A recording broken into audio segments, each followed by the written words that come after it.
La solitude ne paye pas de mine. Elle arrive sans frapper, sans bruit. Depuis qu'elle est morte, sa femme, la maison tient debout, mais pas lui.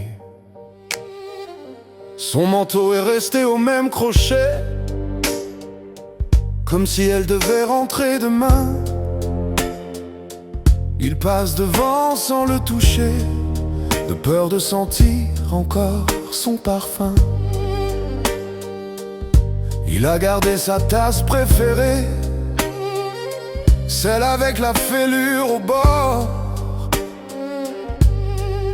Et le matin, quand il la voit, il comprend qu'il a perdu plus qu'un corps. Un bateau viendra le chercher sur une mer d'étoiles immobiles. Il ne demande pas qu'on le sauve, il voudrait juste qu'on le laisse tranquille. Il attend son heure sans colère, assis dans le silence du matin. Car depuis qu'elle n'est plus là, la solitude ne paye pas de mine. Il lui parle encore à voix basse, pas pour faire peur au mur, non, juste parce qu'il ne sait plus où poser tout cet amour sans nom. Il pleure en pliant les draps parfois, comme si le tissu gardait sa chaleur. Et quand la nuit se met à peser, il serre l'oreiller contre son cœur. Les jours s'étirent monotones, il ne compte plus les semaines. Il oublie des détails, des dates, mais pas la place vide près de la sienne. Un bateau viendra le chercher sur une mer d'étoiles immobiles. Il ne demande pas qu'on le sauve, il voudrait juste qu'on le laisse tranquille. Il attend son heure sans colère, assis dans le silence du matin.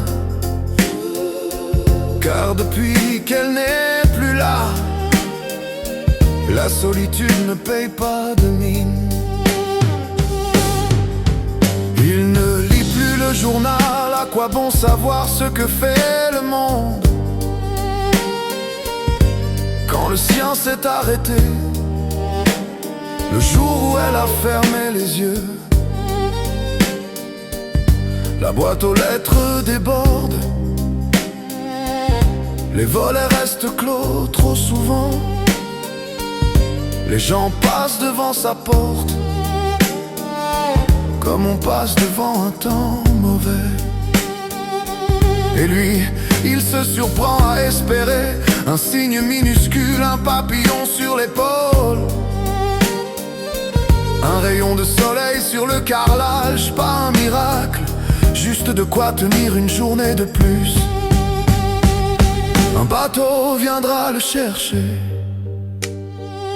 sur une mer d'étoiles tranquille. Et peut-être qu'au bout du voyage, il retrouvera son sourire fragile. Il n'a plus peur, il n'a plus faim, il marche doucement vers l'infini, parce qu'il aime encore sa femme, et que la vie sans elle, c'est une chambre trop grande, où même le silence a froid.